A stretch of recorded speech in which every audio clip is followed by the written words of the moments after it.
अस्सलामुअलैकुम, क्या हाल चाल है आप सबके।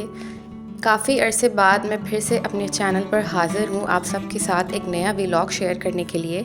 रमज़ानों में रूटीन इस कदर इतनी ज़्यादा बिज़ी हो गई थी कि किसी भी किस्म का कोई भी छोटा मोटा व्लॉग मैं आपके साथ शेयर कर ही नहीं पा रही थी। आपको पता है, घरदारी से रिलेटेड हर औरत का काम तकरीबन एक जैसा ही होता है, लेकिन बस उसको करने का अंदाज़ और तरीका थोड़ा सा अलग होता है। आज के व्लॉग में मैं आपके साथ बहुत ही काम की होम मेकिंग टिप्स शेयर करने वाली हूँ, जिससे आपकी होम मेकिंग की लाइफ बहुत ज़्यादा आसान हो जाएगी। काफ़ी हद तक आपको इंकरेजमेंट और मोटिवेशन भी मिलेगी एज अ हाउसवाइफ। तो चले स्टार्ट करते हैं। बिस्मिल्लाहिर्रहमानिर्रहीम। किचन में बहुत ज़्यादा छुरियों का इस्तेमाल करने की वजह से हम क्या करते हैं कि बाज़ार की ओर भागने लगते हैं और हम ना नई छुरी ख़रीदने के चक्कर में होते हैं, जबकि इसका बहुत ही आसान सा सॉल्यूशन है कि आप ना छुरी तेज़ करने वाला अपने घर में रख लें। ये आपकी लाइफ को बहुत आसान कर देगा। बर वक्त रहते हुए आप अपनी छुरियों को किचन में जब टाइम मिले तेज़ कर सकते हैं और उसके बाद उसको इस्तेमाल कर सकते हैं। इस तरीके से आप अपने पैसों की भी बचत कर सकते हैं और जो छुरियाँ हैं वो टाइम टू टाइम तेज़ भी होती रहेंगी और आपको कोई प्रॉब्लम भी नहीं होगी। हैबिट नंबर 2, अगर रोज़ हम औरतें ये सोचने लग जाएं कि क्या पकाना है, तो इसमें हमारा टाइम बहुत ज़्यादा वेस्ट होता है। इसका बहुत ही आसान सा सॉल्यूशन ये है कि हम पहले से सोच के रख लें कि हमने आखिर थ्रू आउट द वीक पकाना क्या है। उससे बड़ी आसानी हो जाती है। ग्रॉसरी वगैरह जो है वो पहले से बाज़ार से हुई भी होती है और एंड टाइम पे फिर ये नहीं होता कि हमने तो फ़लाँ चीज़ पकानी थी तो ये चीज़ तो हमारे पास है ही नहीं।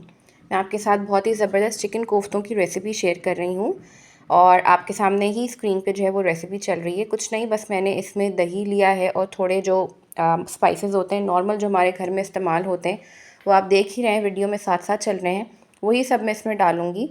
और मैंने ना पहले से प्लान करके रखा हुआ था कि मैं चिकन कोफ्ते बनाऊंगी, तो उसके लिए मैंने अपने काम को आसान इस तरीके से किया कि कोफ्ते जो है वो मैंने पहले ही बना के रख लिए थे फ्रीज़र में। आपको पता है चिकन कोफ्ते की एक ऐसी ये डिश है जिसमें बहुत ज़्यादा टाइम लगता है और ये टाइम टेकिंग होती है। कोफ्ते बनाने में तो बहुत ही टाइम लगता है, जो उसकी बॉल्स होती हैं। तो मैंने जो कोफ्तों की बॉल्स हैं मैंने पहले ही बना के रख ली थी ताकि मेरे लिए आसान हो जाए। बस फिर पीछे रहता ही कितना काम है, आपने बस ग्रेवी ही तैयार करनी होती है। ग्रेवी बनाने का भी मेरा बहुत आसान सा तरीका है जो आप देख ही रहे हैं। मैंने सारे मसाले, प्याज और टमाटर एक जगह करके उनको ना मैं ब्लेंड कर लेती हूँ। और ऐसा नहीं है कि मैं ये काम सिर्फ इसलिए करती हूँ कि मुझे जान छुड़ानी होती है, नहीं। मैं हमेशा से इसी तरीके से इसी मेथड को फॉलो करके ग्रेवी बनाती आई हूँ और बहुत ही मज़े की बनती है। अगर आपको देखने में अच्छी लग रही है तो आप लोग भी ट्राई कीजिएगा। इसको ना मैंने अच्छी तरीके से ब्लेंड कर लिया था। असल में मेरे घर में प्याज और टमाटर अगर मुंह में आए, ठीक से ब्लेंड ना हो, तो ना कोई भी नहीं खाता। मुझे अपने हस्बैंड और अपने बच्चों के नखरों का अच्छे से पता है। तो इसलिए मैं ना प्याज टमाटर को हमेशा से ब्लेंड कर लेती हूँ ताकि हर चीज़ जो है ना वो आपस में यकजान हो जाए मसाले के साथ। आपने एक पैन में जो है, तरीका भी मैं आपके साथ शेयर कर देती हूँ। आपने एक पैन में जो है वो ऑयल डालना है और उसके बाद जो आपने मसाला तैयार किया था बस वो डाल के इसको ढक के छोड़ दें। ठीक है, उतनी देर में मैंने जो है यहाँ पे अपने फ्रीज़र से कोफ्तों के बॉल्स निकाल लिए थे। ये ज़िप-लॉक्स बैग बहुत कमाल की चीज़ है, आप लाजमी अपने घर में ख़रीद के रखें। हर साइज़ के आपको बाज़ार से मिल जाएंगे। इसमें आप सीख कबाब, होममेड नगेट्स और इतनी चीज़ें होती हैं जो कि ना आप बहुत आराम से, ये ज़िप-लॉक बैग्स के होने से मुझे लगता है ये इत्मीनान हो जाता है कि एटलीस्ट ये हाइजेनिक है। क्योंकि इस तरीके से हम शॉपर में बाज़ार से कोई डबल रोटी ख़रीद के लाए हैं और उसी शॉपर में जो है वो हम कोफ्ते रख दें या फिर नगेट्स रख दें, तो वो ना दिल को इत्मीनान नहीं होता। तो एटलीस्ट ये हाइजेनिकली एक चीज़ होती है जो कि पैक्ड हो जाती है ज़िप-लॉक बैग्स के अंदर।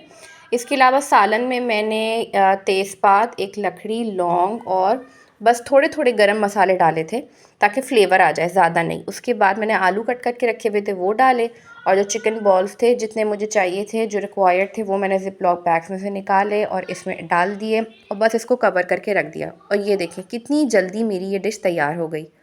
अच्छा जी, अक्सर ऐसा होता है, अक्सर औक़ात कि हमारे घर में ना काफ़ी हद तक मेरी इस बात से बाकी होम मेकर्स भी रिलेट करेंगी कि हम ग्रॉसरी तो करके ले आते हैं लेकिन ना बाद में वो चीज़ें ना वेस्ट हो जाती हैं।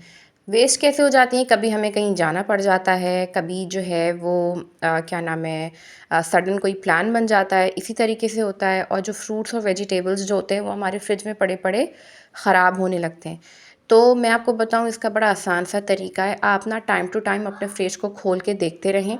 ताकि आप ये कोशिश कर सकें कि कोई भी चीज़ आपसे वेस्ट ना हो। अब मेरे पास ये कुछ एप्पल, खीरे और प्याज पड़े हुए थे, इनको मैंने फाइनली जो है वो चॉप किया जितना मैं कर सकती थी। और अब मैं यहाँ पे ना आपके साथ बहुत ही ज़बरदस्त लोबिया की रेसिपी शेयर कर रही हूँ। लोबिया हमेशा से मैं अपने पास ना उबाल के रखती हूँ, जिनको कहते हैं इंग्लिश में रेड बीन्स। इसकी सैलेड मुझे बहुत पसंद है। ये रेड बीन्स मैं इसीलिए बॉईल करके रखती हूँ ताकि मुझे पता होता है, टाइम टू टाइम मैं फ़्रिज खोलती रहती हूँ, देखती रहती हूँ कि कोई चीज़ वेस्ट तो नहीं हो रही। तो फिर ना मैं क्या करती हूँ कि अगर फ्रूट्स और वेजिटेबल पड़े हुए होते हैं तो वो मैं लोबिया के साथ डालकर उनका सैलेड बना लेती हूँ। अभी लोबिया मेरे पास यहाँ पे बॉईल हुआ रखा हुआ था, मैंने डिश में डाला। जितनी भी चीज़ें मेरे पास थी वो कट हुई हुई आपके सामने मैंने कट की हैं वो डाली, थोड़ा सा नमक डाला।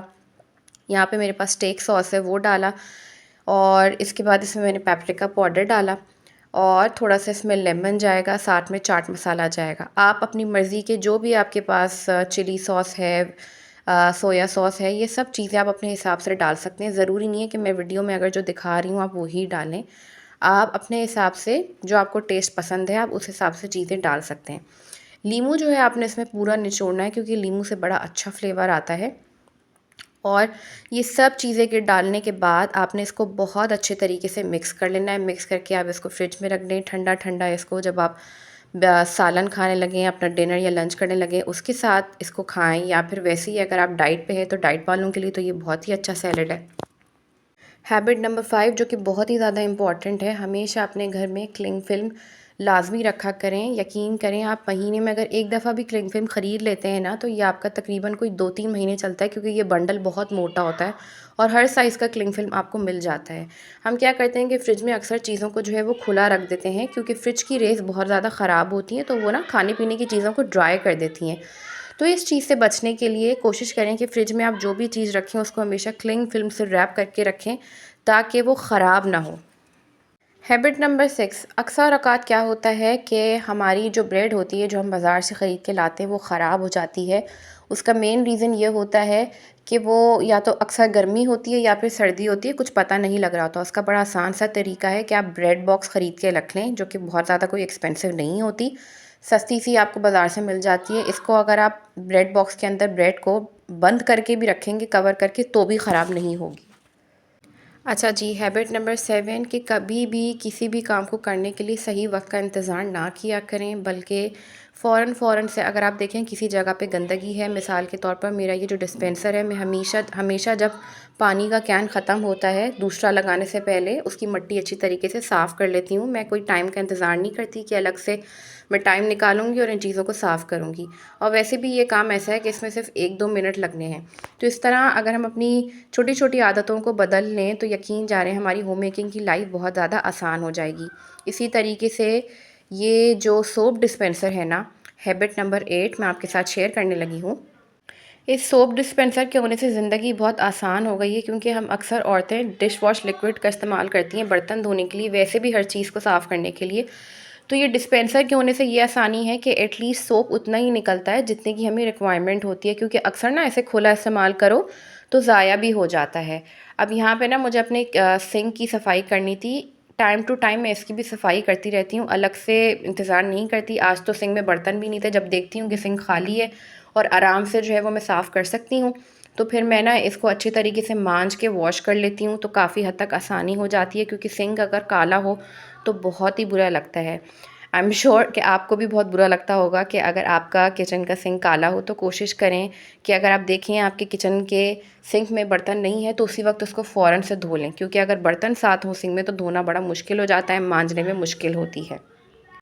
एंड द लास्ट हैबिट, हमेशा याद रखें कि आपको किसी और पर डिपेंडेंट होने की ज़रूरत नहीं है। आप खुद एक बावक़ार और एक इंडिपेंडेंट औरत हैं, तो अपने घर की सफाई का ख़्याल आप खुद रखें। मासियों के आने का वेट ना करें। जिस वक्त आप अपने किचन से काम ख़त्म करके निकलने लगें तो झाड़ू और पोछा लाजमी लगाएं, क्योंकि किचन आपके घर का एक ऐसा हिस्सा है जिसका साफ़ सुथरा रहना मेरे नज़दीक तो बहुत ही ज़्यादा ज़रूरी है। And I am really sorry through out the video आप लोगों ने बैकग्राउंड में मेरे बच्चों की आवाज़ें सुनी होंगी, क्योंकि इनकी छुट्टी है और मुझे कोई जगह मिल नहीं रही थी कि मैं जो हूँ वो रिकॉर्डिंग करूँ आराम से कहीं सुकून से बैठकर। तो अगर आपको वीडियो के बीच में मेरे बच्चों की आवाज़ें आई हों और आप डिस्टर्ब हुए हों तो I am really very very sorry. और उम्मीद करती हूँ कि आज का ये वीडियो आपको पसंद आया होगा। पसंद आए तो मेरे चैनल को सब्सक्राइब ज़रूर कीजिएगा और मुझे अपनी दुआ में याद रखिएगा। अपना बहुत सारा ख्याल रखिएगा। Take care. अल्लाह हाफ़िज़।